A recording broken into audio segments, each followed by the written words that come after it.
Welcome back to the JLL coaching pod. Hope you're doing well. I ran a 5k PB, 17 minutes, 58 seconds. Buzzing. Sub 18. That was actually the goal for the end of the year. But ticked the box yesterday, and the high you get after a PB is phenomenal. I tried a week ago when we were in Italy, and it was one of the hardest runs of my life. It was into the wind, and my lungs were screaming. It was so much harder than this last PB. I can't even tell you about it. Like, it was just horrible. This pod's all going to be about my thoughts on running, how I ran that, which is actually good. Eleanor actually Googled this morning. That's in the top 1% of runners in the US, which is cool. That's a cool fact. I'm at 1% of runners in the US. I'm buzzing about that. So that's a pretty good time. It's not bad. I will try and beat it in the future. But to be honest, I am super happy with that. That is a fast time. It was tough. A few things were different from that run than the previous one I tried, apart from the weather conditions. I had tunes. I had some Hans Zimmer in the ears and some, what's his name? Another classical. I got to get the name now. Damn it! His song is called Experience, and his name is Ludovico Einaudi. Yeah, he's a banger. So tunes in the ears, less wind, and way less anxiety before the run. Still there, you still get super nervous. The anticipation of the pain that you have to go through is so big. It's so big. That's the biggest thing before the run. I'm like so nervous to go through all the pain and the suffering, which sounds just weird. But actually, when I was in it, it wasn't that bad. I was much more relaxed and kind of stayed with it. The last 400 meters were particularly tough, but apart from that, it was actually okay. So I think there is a little bit more in the tank. I'm not going to test again for a while, but I'm pretty happy with that. I want to talk about how I think I was able to do that. I only know one other person, like, actually know who's beaten that, and he is a runner. Like, he is a runner. I'm not a runner. I'm just a guy. And I think I've always been naturally a pretty good runner. I ran a lot when I was younger. I wanted to play hockey for England, and I thought the best way to do that was to run a lot, because that's what my YouTube motivational videos showed me. Wake up early and run a lot. So I did that. Naturally, it didn't work. Didn't play for England. Sad times. But obviously, I just didn't know what aspects of performance I really needed to develop in order to get to England. So I just ran. So that's one of the reasons why I think I'm good. I did a lot of it when I was younger. And I think running is becoming a huge craze. Like, everyone's doing it. Everyone is a runner now. And I'm absolutely loving it. I'm here for it. It's so cool to see. Running with mates it's so fun. And in England, we have this culture of all socializing is, should we grab a drink? Should we go out for a pint? Should we meet at the pub? Having a different social outlet with friends, like running, is phenomenal. It gives you something to do with other people.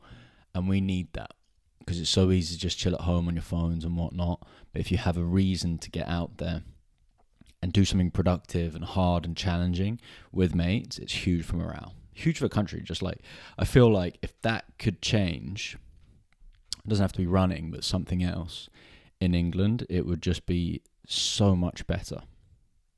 Could be something like gardening. If we all met up to garden, the country would be doing fucking amazingly. I think in order to run really well, you have to do a lot of cardio.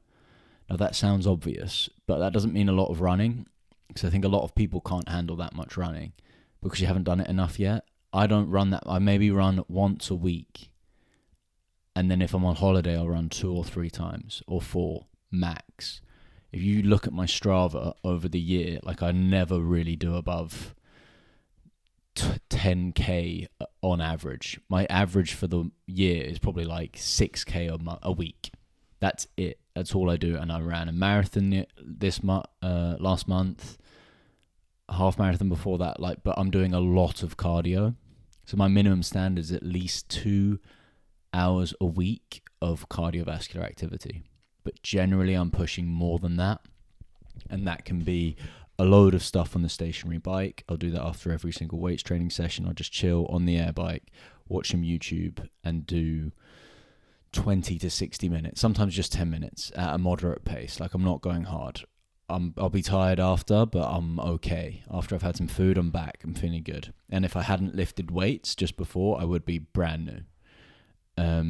So do a lot of cardio. If you want to get good at running, it's got to be probably majority of that off the feet. So on a bike, an elliptical, something of that nature. Could be rowing. Just because you can get so much, could be swimming, you can get so much good quality cardiovascular work. You're going to have limiting factors for your running. Most likely it's probably your cardiovascular fitness or your musculoskeletal system. But either way, you need to work on those independently and just keep stimulating them to adapt. And for me, my favorite way is probably a sport.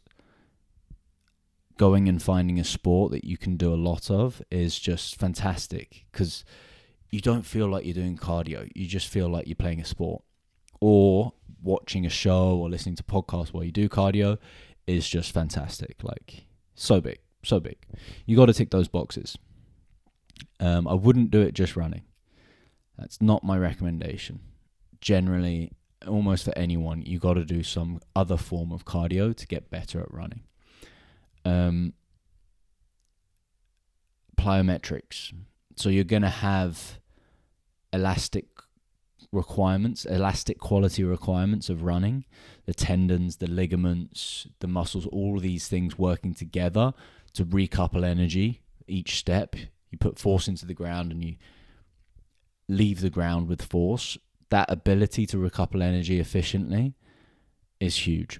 Plyometrics, pushing these elastic qualities to a greater intensity than you'll ever need in longer form running. You might need higher in sprinting, but longer form running can help you with your running efficiency.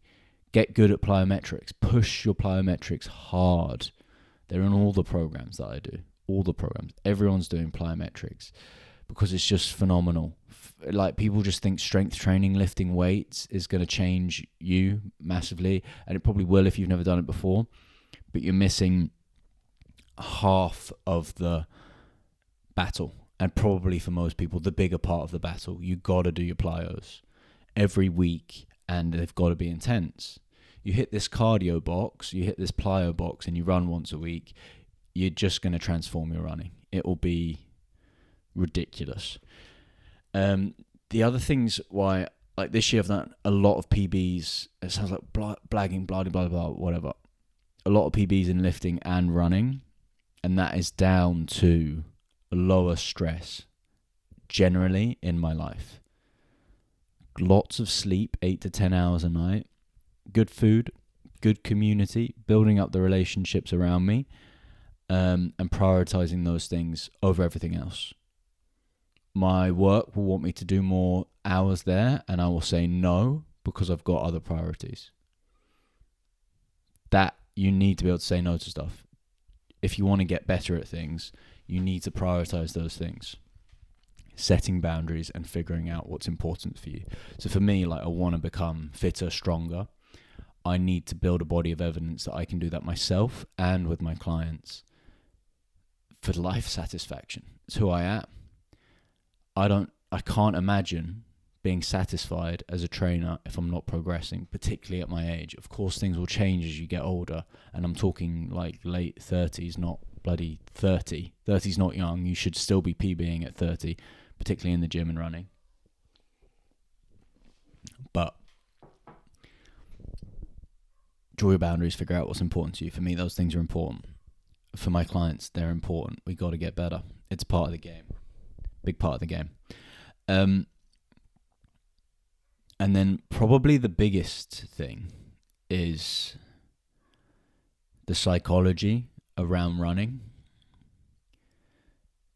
And this is kind of you get fitter, this will help. You improve your elastic qualities, this will help, but the psychology. Do you identify as a slow runner? I've always identified as a fast runner, but I've also always been a pretty good runner. So it's easy for me to identify like that. But having that mental switch, you don't even necessarily need to be fast, but having the identity that I am a runner, it's just huge, because so many people are like, I'm bad at running. I can't run. I do. The amount of times I hear that, it's like, you're a human being. You have evolved to run. You've evolved to be a bipedal creature. That's what makes you a human.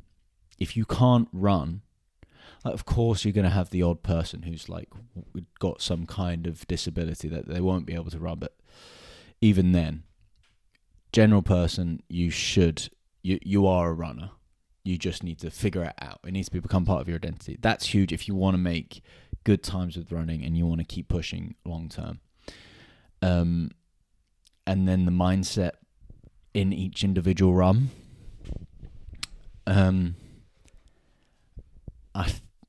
I think this is easy to just be like, you got to be disciplined. You got to push hard. But if you tick the boxes of good sleep, low stress, good stress management, good food, good relationships and community, it's easier to push harder. If you're very, very tired, it's really hard to push hard.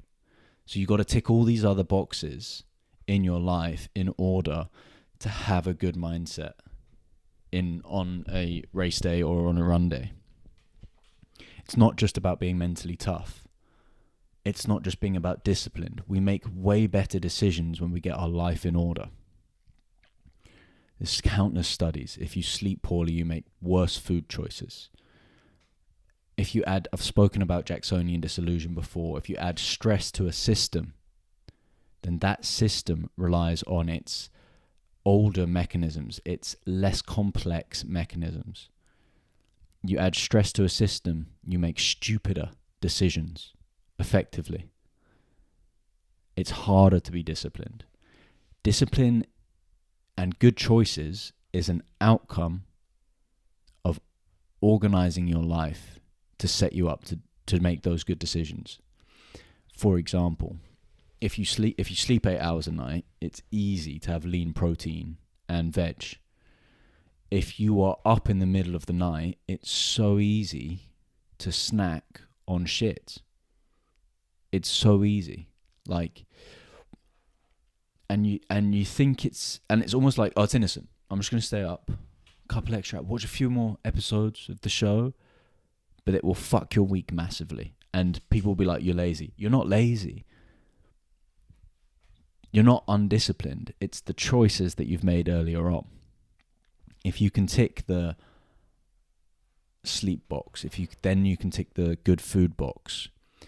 If you can manage your stress, if you lean into responsibility, if there is a problem that comes up in your life and you tackle it head on rather than letting it go to the back of your head, you will naturally have lower stress and be able to make better choices and perform better. You got to tick all these boxes to run fast, in my opinion. Last year was chaos for me, and I PB'd nothing. It was atrocious. I maybe got like 1 or 2 PBs. Super dissatisfied. This year, better decisions were made, boundaries were drawn, and better outcomes were achieved. But you got to be on the psychological side of pushing, a PB in particular. You have to be ready for the pain. And it's the thing that I get most anxious about before the run. And if you don't know what I'm talking about, then you probably haven't really ever tested your run. So it's interesting to go out and just find the pain in the lungs, in the legs, try and stay relaxed, keep your rhythm, keep your time, and get some good tunes in the ears, get the emotions going, and try and hang on. That's kind of, I think that's why it feels so good once you're done. Because you go through that pain. Oh, it sucks.